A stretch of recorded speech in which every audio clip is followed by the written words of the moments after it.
Topping today's news, Prime Minister Davis comments on the findings that a majority of illegal weapons to the Bahamas are traced back to the United States. Senators debate the corporate top-up tax bill. A man from Andros dies in a boating accident on the way to the Berry Islands, and a Bahamian college student convicted of producing child pornography in the United States.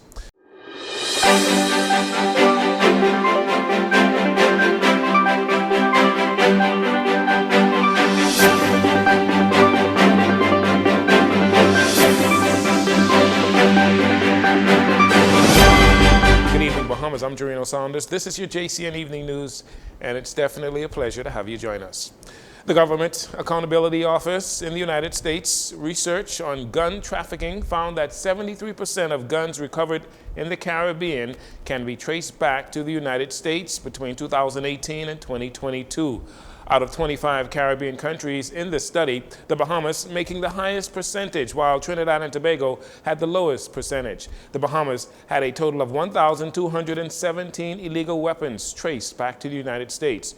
Today, Prime Minister Philip Davis had this to say in response to those findings.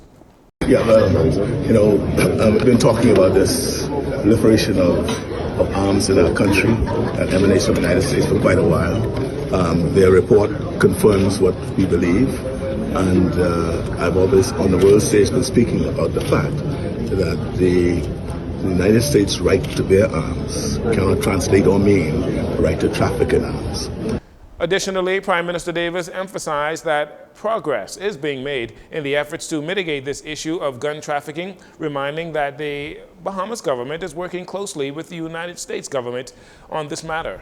I must say that we have been having great the collaboration for the United States, particularly the Tobacco and Firearms Unit, and our law enforcement agency has been a wonderful collaboration. We've been having some results. Unfortunately,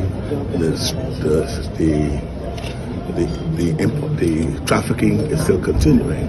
We've been able to trace, track, and some of the straw purchasers in the United States have been arrested and being charged in the United States. And we are making some progress. It's alarming. As you know, most of our violent crimes are perpetrated by guns.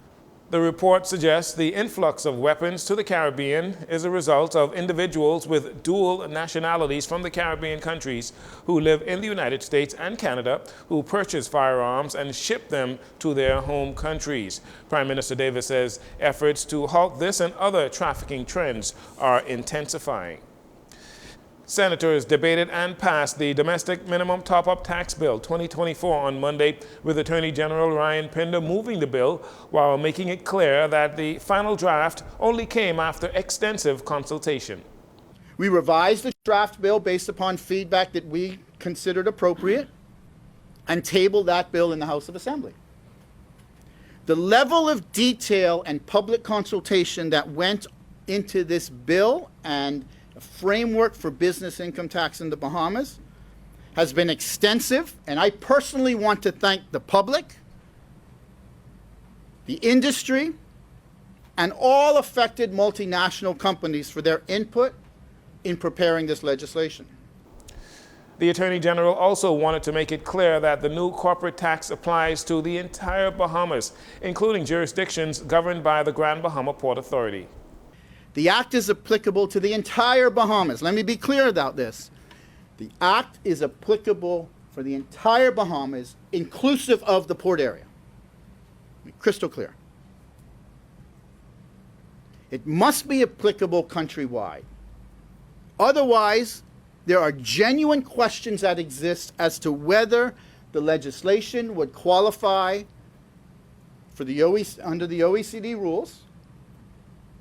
Genuine questions as to whether it would qualify, and this would be a failed exercise if we were actually implementing something that doesn't qualify with the OECD, who's mandating that you qualify with them. While Prime Minister Davis said the new legislation can generate approximately $140 million in new revenue, the Attorney General believes revenues generated could be even greater, and as a result, a budget surplus could happen very quickly. Madam President, it is anticipated that this new tax regime will generate at least minimum of $150 million in new revenue for the country. New revenue. But it may be much more than that. And I anticipate it, honestly, Madam President. My anticipation is that it would be over $200 million.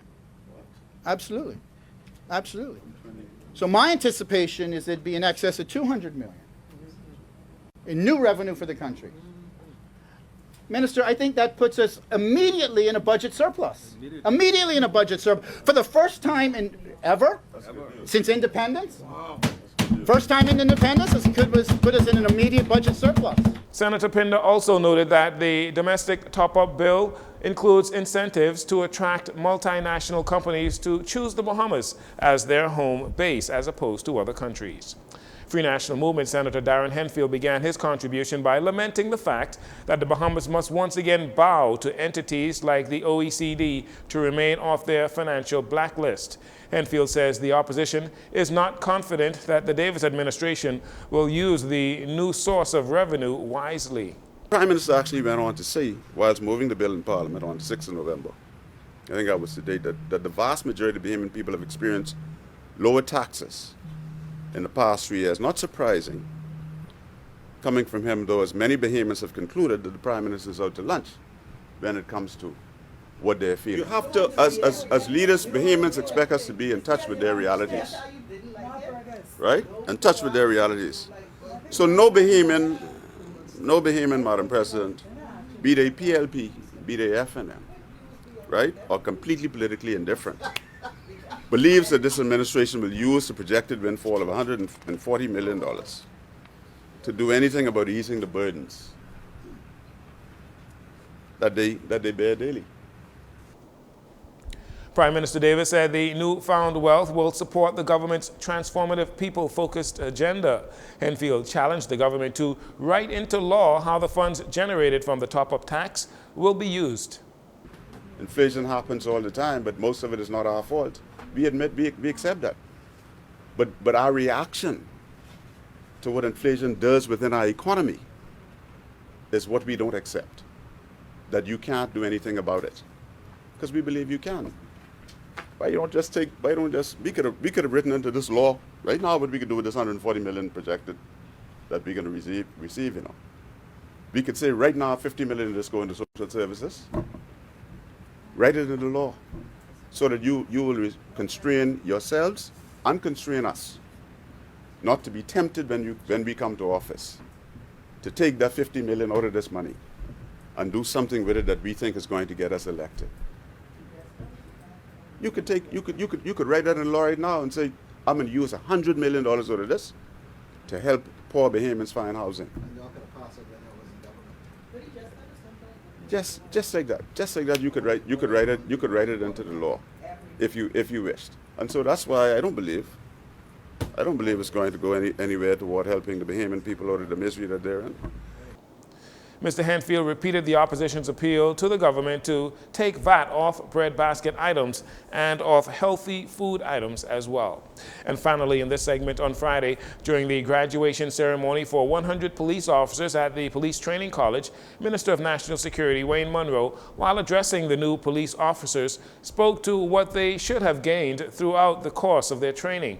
What you are the lessons, values, and skills that will guide you throughout your careers. Over the past 6 months, your training has covered a comprehensive range of disciplines: general police duties, criminal law, traffic investigations, assimilation training, defensive tactics, and so much more to adequately prepare you for the road that is ahead of you. Munro also told the officers to continue to uphold the values in which they accrued during their 6 months of training. As you prepare to serve, remember to always uphold the values enshrined in the motto of this great institution: courage, integrity, and loyalty. These principles are not just words. They're the very essence of what it means to be a police officer. Courage will see you through the most difficult situations, ensuring that you never waver in the face of danger or adversity. The new police recruits included 78 males, 22 female officers that will be deployed throughout the Bahamas. You're listening to JCN News. We'll take a break here. We'll be right back after these commercials.